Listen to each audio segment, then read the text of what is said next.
प्रभु ने उनको कृपापूर्ण दृष्टि से देखा और कहा, सब शोक त्याग कर रावण की अंत्येष्टि क्रिया करो।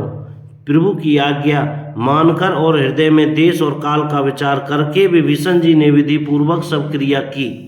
मंदोदरी आदि सब स्त्रियां उसे रावण को तिलांजलि देकर मन में श्री रघुनाथ जी के गुण समूहों का वर्णन करती हुई महल को चलीं। सब क्रियाक्रम करने के बाद विभीषण ने आकर पुनः सिर नवाया। तब कृपा के समुद्र श्री राम जी ने छोटे भाई लक्ष्मण जी को बुलाया। श्री रघुनाथ जी ने कहा, तुम वानर राज सुग्रीव, अंगद, नल, नील, जामवान और मारुति सब नीति निपुण लोग मिलकर विभीषण के साथ जाओ और उन्हें राज तिलक कर दो। पिताजी के वचनों के कारण मैं नगर में नहीं आ सकता, पर अपने ही समान वानर और छोटे भाई को भेजता हूँ। प्रभु के वचन सुनकर वानर तुरंत चले और उन्होंने जाकर राज तिलक की सारी व्यवस्था की। आदर के साथ विभीषण को सिंहासन पर बैठाकर राज तिलक किया और स्तुति की। सभी ने हाथ जोड़कर उनको सिर नवाए। तदंतर विभीषण जी सहित सब प्रभु के पास आए। तब श्री रघुवीर ने वानरों को बुला लिया और प्रिय वचन कहकर सबको सुखी किया। भगवान ने अमृत के समान यह वाणी कहकर सबको सुखी किया कि तुम्हारे ही बल से यह प्रबल शत्रु मारा गया और विभीषण ने राज्य पाया।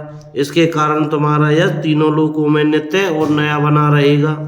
जो लोग मेरे सहित तुम्हारी शुभ कीर्ति को परम प्रेम के साथ गाएंगे, वे बिना ही परिश्रम इस अपार संसार सागर का पार पा जाएंगे।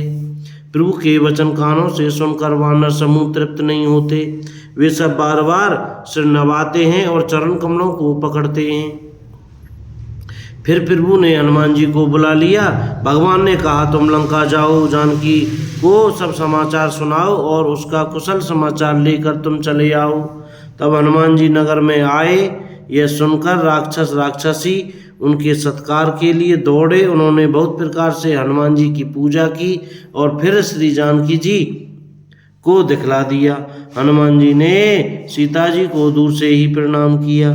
जानकी जी ने पहचान लिया कि यह वही श्री रघुनाथ जी का दूत है और पूछा, हे तात, कहो कृपा के धाम मेरे प्रभु छोटे भाई और वानरों की सेना सहित कुशल से तो हैं।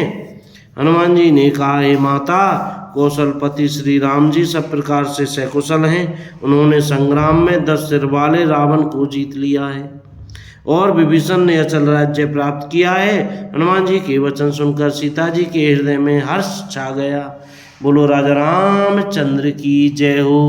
भैया आज कथा यहीं विराम करते हैं। कोई गलती हो गई हो तो क्षमा करें। श्री रामचरितमानस लंका कांड से यह संवाद था। जय सिया राम। वीडियो अच्छी लगी तो शेयर करें।